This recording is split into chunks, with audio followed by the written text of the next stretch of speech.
Bago ang lahat yan, shoutout sa Alpacaparo, The Way of Life yan, kay Coach Alan Dicos. Panoorin natin to mga kapatid. Yan, isa sa mga napaka-active na chapter, yan, St. Theodore chapter ng Subic Council. Tatay yan ha, tatay natin yan dito. Oh, may kasama na akong matanda. Brad, anong pangalan mo?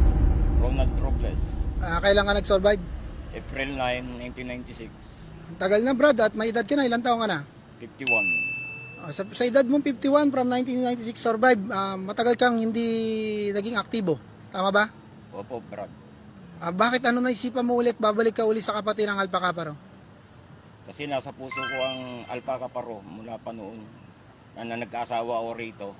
Nasa akin pa rin ang nasa puso ko ang Alpacaparo. Saludo kapatid, saludo. Long live. Long live para kayo. Ako po si Ronald Robles, survive April 9, 1996. Nagpaparit chapter dito sa St. Theodore chapter under Subic Escape Throne. Long live Alcaparo! Kami ka na lang.